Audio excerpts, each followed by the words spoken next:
Ici et ensemble, tous acteurs du territoire, parmi ces acteurs engagés, il y a celles et ceux qui sont au cœur de la Banque alimentaire de Pau, qui a été créée en 1985, 180 bénévoles, 4 salariés également en insertion, qui s'investissent toute l'année. La Banque alimentaire est affiliée à la Fédération française des banques alimentaires et c'est très intéressant de se demander aujourd'hui, dans la situation tout à fait particulière dans laquelle nous sommes, de quelle façon la Banque alimentaire peut-elle continuer de fonctionner dans les conditions obligatoires et requises depuis le confinement. C'est la question que nous allons poser à son président, Jean-Bernard Cazenave, qui est avec nous en liaison. Bonsoir Jean-Bernard Cazenave. Bonsoir Eric. Je suis heureux de vous voir. Alors là, j'imagine bien que vous êtes confiné à votre domicile. Pour autant, vous et les autres bénévoles de la Banque alimentaire n'êtes pas avares d'investissement parce que le côté indispensable de l'action de la Banque alimentaire, le côté indispensable de l'action des bénévoles et des salariés que vous représentez, toute la chaîne qu'il y a en amont et en aval autour de vous, elle est plus que jamais nécessaire et elle ne s'est pas arrêtée, elle ne s'est pas mise entre parenthèses en ce temps de confinement. Vous me le confirmez ? Oui, je vous le confirme, mais si vous permettez, juste avant de démarrer, je voudrais, parce que la première urgence, c'est quand même tout ce personnel soignant qui a été mobilisé pour traiter nos compatriotes atteints ou susceptibles d'être atteints par le Covid-19. Donc ça, c'est la première urgence. Et vous l'avez dit, Eric, il y a une deuxième urgence, c'est effectivement pouvoir satisfaire ce besoin essentiel qui est de se nourrir. Oui. En particulier, se nourrir pour les plus démunis, pour les populations les plus fragiles. Et c'est dans ce cadre-là par les pouvoirs publics. Il faut dire qu'aujourd'hui, au travers on va dire, de la banque et puis des associations et des structures qui sont en relais avec celle-ci, aujourd'hui, dans un monde sans Covid, quel était, entre guillemets, le volume, je ne sais pas si on peut employer ce mot, je ne l'aime pas trop, mais en tout cas, aujourd'hui, le champ que couvrait déjà la Banque alimentaire en nombre de personnes qui en sont bénéficiaires? La Banque alimentaire, avec ses 37 associations partenaires, on va dire une volumétrie de 1300, 1200, 1300 tonnes, selon qu'on prend du brut ou du net, mais allez, on va dire 1300 tonnes de denrées par an, en provenance de l'Europe, de l'État français, de l'industrie agroalimentaire locale et de la grande distribution ici sur notre territoire. Alors, je vais commencer par une première question relativement simple, mais certes dans un nouveau lieu qui finalement a été inauguré il y a peu de temps. Les bénévoles qui travaillent avec une fréquence, une assiduité, les salariés ont été également frappés par des mesures qu'il a fallu prendre pour gérer d'abord la sécurité de ces personnes. Comment est-ce que vous êtes organisé ? Alors voilà, effectivement, nous étions partagés dès que le confinement a été déclaré. Nous étions partagés entre cette nécessité de pouvoir continuer l'activité pour satisfaire ce besoin alimentaire des plus démunis, et nous avions effectivement aussi cette responsabilité, le conseil d'administration avait cette responsabilité, et moi-même donc, d'assurer la sécurité des bénévoles qui participent aux opérations de tri, de ramasse et de préparation. Nous avons bien sûr, dans un premier temps, nous avons dû nous adapter un petit peu. Je voudrais dire, et je le redirai peut-être tout à l'heure, que la Banque alimentaire n'a jamais fermé pendant cette période-là. Nous n'avons pas fermé. Nous avons réorienté un petit peu notre activité parce que, d'une part, les associations elles-mêmes que nous servons n'étaient pas en mesure de fonctionner normalement et donc on s'est plutôt dirigé vers ce qu'on appelle, nous, l'activité sec, c'est-à-dire les produits de type conserve. Et c'est à partir de cette activité sec que nous avons continué sur la première semaine donc, notre fonctionnement. Et nous avons pu le faire également parce que, et c'est le Conseil général que je remercie Jean-Jacques Lasserre ici, dès le début, a mis à notre disposition les masques nécessaires pour assurer la protection de nos bénévoles et de nos salariés. Et également, nous avons eu le gel hydroalcoolique nécessaire pour répondre à cette exigence de sécurité pour les bénévoles. Alors, il y a eu également une réorganisation, entre guillemets, qui a évolué d'ailleurs au fil du temps, parce qu'au début, il y a eu une forme de service, entre guillemets, minimum, hein, que vous avez tenu à continuer à faire, mais vous n'êtes pas arrêté au service minimum, parce que très vite, finalement, en quelques jours, vous avez mis en place des solutions palliatives que vous allez peut-être pouvoir détailler, parce qu'elles expliquent aujourd'hui la façon dont ça fonctionne, hein, et puis aussi les besoins dont finalement vous allez avoir, dont vous continuez à faire cruellement défaut. Oui, alors sur l'activité effectivement de ramasse et l'activité de préparation des produits secs, nous avons dû nous adapter avec, dans un premier temps, donc on a limité la ramasse, on a arrêté le frais pour plus de la moitié des associations qui ne souhaitaient pas en recevoir. Nous avons suspendu les ateliers cuisine également. Oui. Et nous avons même dû, à regret, annuler la collecte jeune avec des conséquences, on en parlera tout à l'heure, que cela va avoir pour nous, on en parlera tout à l'heure. Donc, activité sec, préparation du sec et première semaine un petit peu difficile, mais en assurant la continuité du service. Deuxième semaine, nous avons eu la possibilité, de la part des pouvoirs publics, et sur le plan national, je ne vais pas rentrer dans le détail, mais de pouvoir utiliser les produits européens et les produits de l'État français de façon indifférenciée, alors que jusqu'à présent, en fonction de la nature de l'association, certains n'ont droit qu'à des produits européens, d'autres n'ont droit qu'à des produits français. Là, nous avons pu mener la fongibilité de ces produits, ce qui nous a donné des réserves. Pour information, avec ce sec, sur cette période-là, d'habitude, nous distribuons 6 tonnes, 7 tonnes de produits secs. Nous sommes à 10 et aujourd'hui, cette semaine, on sera plutôt à 11 ou 12 tonnes. Ah oui, d'accord. On a mis également, parce que les associations ne pouvaient pas se déplacer, nous avons mis en place un système de transport, c'est-à-dire que c'est nous qui avons assuré, pour les associations qui le souhaitaient, la livraison de leur dotation de produits. Et je dois dire qu'on est resté en contact tous les jours, plusieurs jours de la semaine, grâce à une équipe dédiée. On est resté en contact avec toutes les associations pour les conseiller, les aider, les amener, les rassurer. Et j'allais dire, il y avait toute la partie administrative de la banque alimentaire qui était, je ne sais pas si les termes existent, qui faisait du télébénévolat à partir de leur domicile pour garder ce lien qui était important, ce lien social avec nos associations.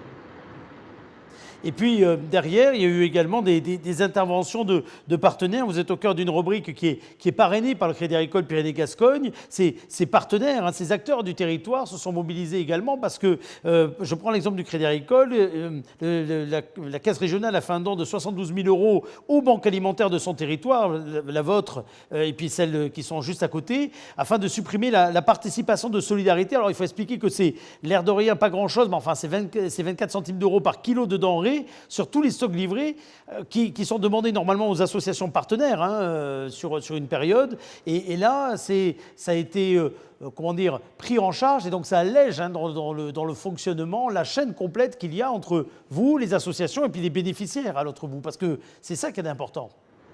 Oui, alors effectivement, vous citez cette opération par le Crédit Agricole Pyrénées-Gascogne qui a sur son territoire 4 banques alimentaires, et pour le parallélisme des formes, j'allais dire, il a souhaité faire la même opération, quel que soit l'endroit où se trouvait la banque alimentaire.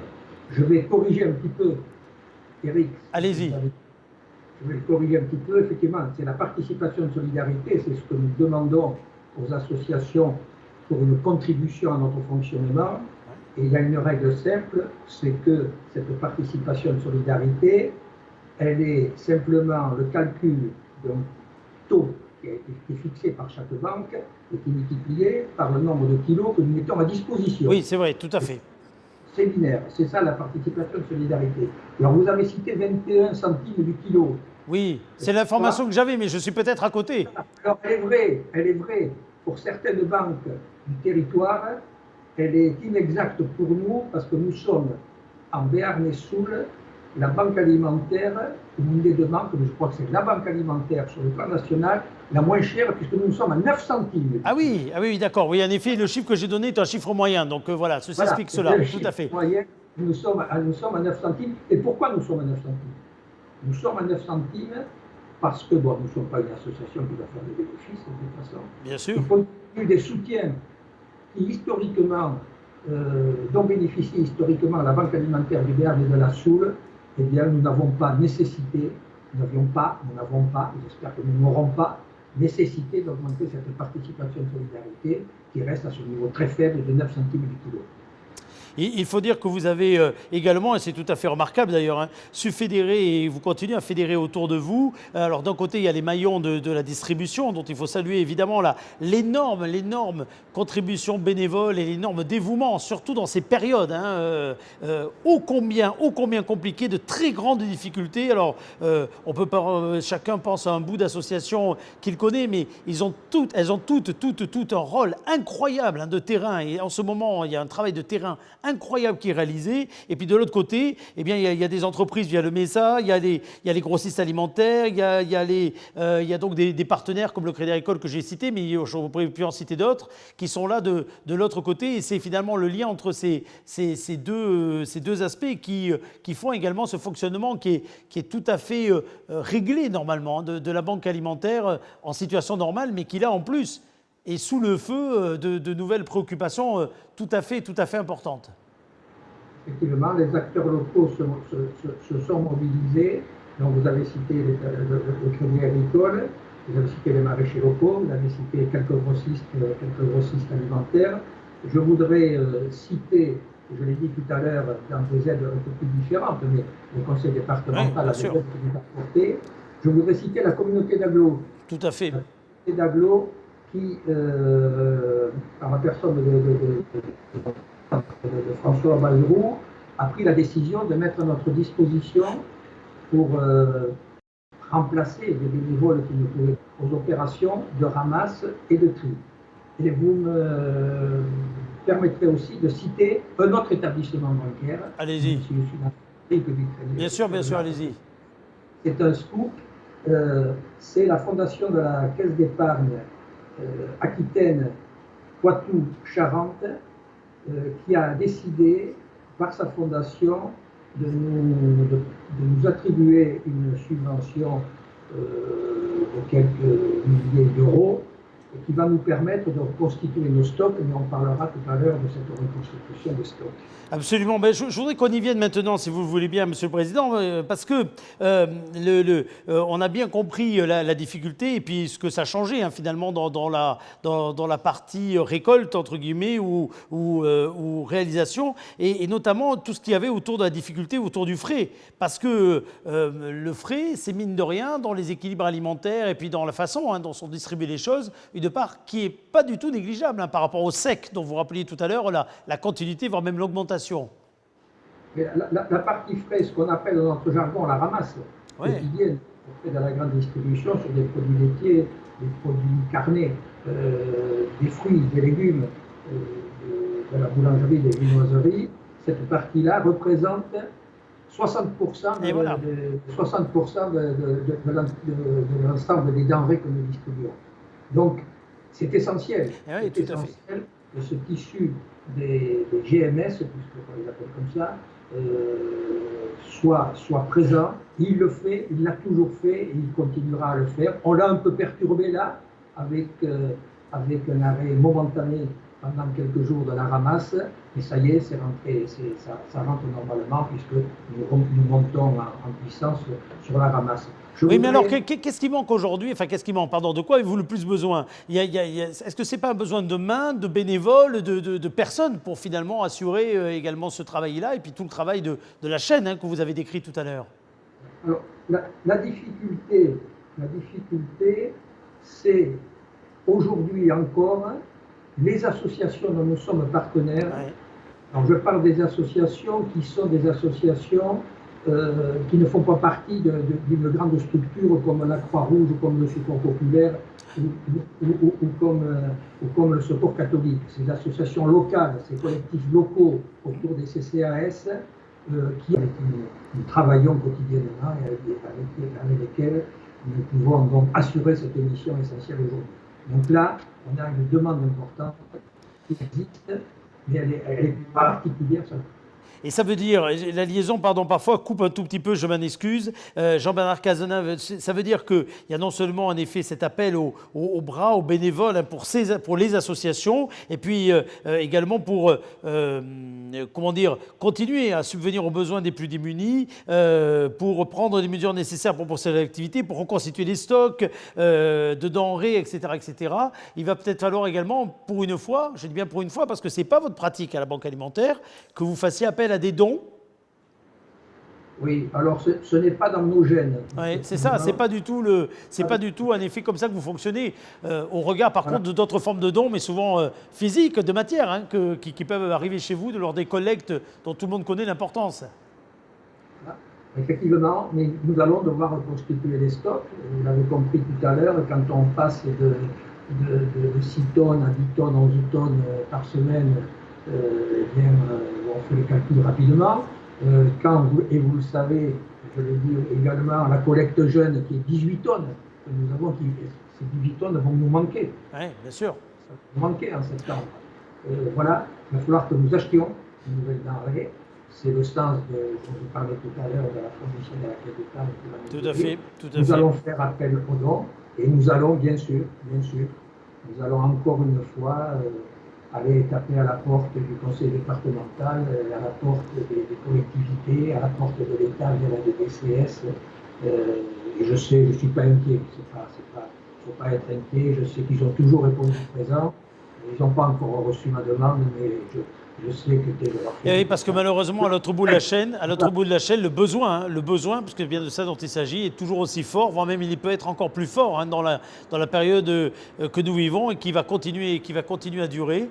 Encore une fois, c'est important de montrer toute l'importance que revêt aujourd'hui hein, la banque alimentaire et autour d'elle, que ce soit en amont, hein, par les collectes, par donc les stocks hein, qui sont constitués, par le tri, par la distribution, toute l'importance que ça a lorsqu'on est à l'autre bout de la chaîne et qu'on a un besoin vital de se nourrir, de s'alimenter. Et on voit bien de l'importance de tous ces dispositifs de solidarité dont trop souvent, on ignore complètement hein, le fonctionnement. En plus, je pense, mon inquiétude pour demain, d'abord, je suis persuadé que l'épidémie va passer. Je ne sais pas si c'est dans un mois, dans 2 mois. Mais les conséquences économiques vont fragiliser. Et les plus fragiles d'aujourd'hui vont avoir des réveils, je pense, difficiles à la rentrée. Et les besoins en produits, en denrées alimentaires, comme vous l'avez dit, Eric, pour remplir et puis pour pouvoir se nourrir, pour pouvoir se restaurer, vont augmenter. Il faudra que nous soyons au rendez-vous avec l'ensemble de nos partenaires. Nous serons au rendez-vous, la Banque alimentaire de Béarn de la Soule sera au rendez-vous avec ses partenaires, avec ses associations, avec ses bénévoles et avec ses salariés. Merci beaucoup Jean-Bernard Cazeneuve et puis vous nous permettrez d'avoir en effet une amicale ce soir pensée et de forts encouragements pour ces femmes, ces hommes qui, que ce soit au travers de la banque, mais encore une fois en amont ou en aval ou sur le terrain au cœur de ces associations. D'ailleurs, y compris celles et ceux dans les membres des équipes de collectivités qui ont été mis à disposition hein, pour vous donner et pour prêter main forte à celles et ceux qui sont au contact tous les jours des plus démunis et qui encore une fois remplissent une formidable mission alors que l'inquiétude, alors que tout ce qu'il peut y avoir autour des interrogations du Covid-19 plane sur chacun d'entre nous. Donc un grand message d'encouragement à leur diffuser.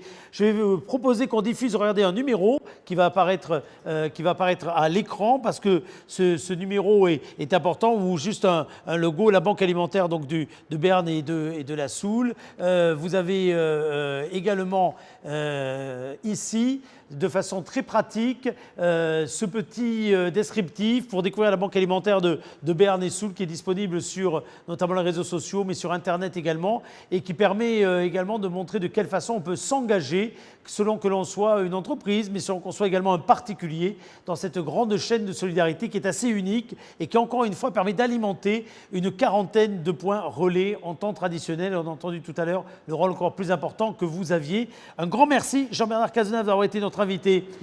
Juste à peine un petit mot. Allez-y, allez-y.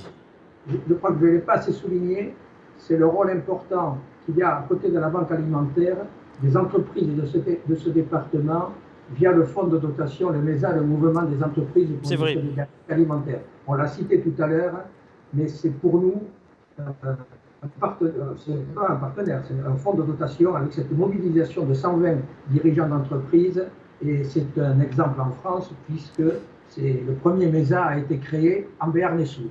Absolument, le tout premier. Et moi, j'ai le plaisir d'accompagner cette grande chaîne et avec un immense privilège et un honneur, d'ailleurs, il faut le dire. Merci beaucoup, Jean-Bernard, de ces quelques mots échangés. Et encore une fois, à très bientôt, parce qu'on prendra régulièrement des nouvelles, évidemment, de l'action qui est tout autour de vous. Merci beaucoup. Et merci. Et puis merci également au Crédit Agricole Pyrénées-Gascogne pour ce premier entretien dans cette rubrique Ici Ensemble, tous acteurs du territoire qu'on va continuer à nourrir de jour en jour.